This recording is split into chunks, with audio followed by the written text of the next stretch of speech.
கோவை விமான நிலையத்தில் விஜயை வரவேற்க கூடியுள்ள தாவேக தொண்டர்களுக்கு போலீசார் அறிவுறுத்தலை வழங்கியிருக்கிறார்கள். அண்மை தகவலாக நாம் பார்த்துக் கொண்டிருக்கிறோம். 50 பேருக்கு மட்டுமே அனுமதி என ஒலிபெருக்கி மூலம் போலீசார் அறிவுறுத்தி வருகிறார்கள். கூடுதல் விவரங்களை எமது செய்தியாளர் ஞானசேகரன் வழங்க கேட்கலாம். வணக்கம் ஞானசேகரன், போலீசாரினுடைய இந்த அறிவுறுத்தல் குறித்தான விரிவான தகவல்கள். வணக்கம் திவ்யா.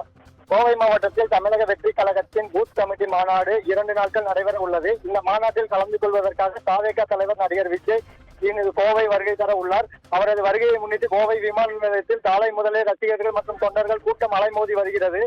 விஜயின் வருகையை உற்சாகமாக வரவேற்கும் விதமாக தாவேக தொண்டர்கள் பல்வேறு ஏற்பாடுகளை செய்துள்ளனர். மேலதாளங்கள் முழங்க ஜமாபிசை துணையுடன் தொண்டர்கள் ஆடிப்பாடி மகிழ்ந்து வருகின்றனர். விமான நிலையம் வளாகம் முழுவதும் விழாக்கோலம் பூண்டுள்ளது. விஜய் வருகையை முன்னிட்டு பாதுகாப்பு ஏற்பாடுகள் பலப்படுத்தப்பட்டுள்ளது. ஏராளமான காவல்துறையினர் விமான நிலையத்தில் சுற்றி பாதுகாப்பு பணியில் ஈடுபட்டுள்ளனர். தாவேக தொண்டர்கள் ஒழுங்குபடுத்தி கட்டுப்படுத்துவதுடன் வரவேற்கும் பணியிலும் ஈடுபட்டுள்ளனர்.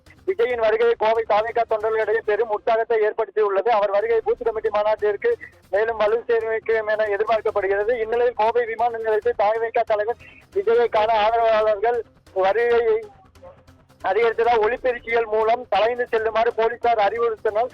50 பேர் மட்டுமே உள்ளே செல்ல அனுமதி எனவும் பயணிகளுக்கு இடையூறு அளிக்க வேண்டாம் எனவும் அறிவுறுத்தி கூட்டத்தை கலைக்குமாறு கூறினர். இதனால் ஆரவாரம் செய்த ரசிகர்கள் தொண்டர்களும் ஆரவாரத்தில் ஈடுபட்டு வருகின்றனர். இதனால் தடியை கொண்டு தடுப்புகள் மீது தட்டி காவலர்கள் அவர்களை கலையச் செய்கின்றனர். திவ்யா, கூடுதல் விவரங்களுக்கு நன்றி ஞானசேகரன்.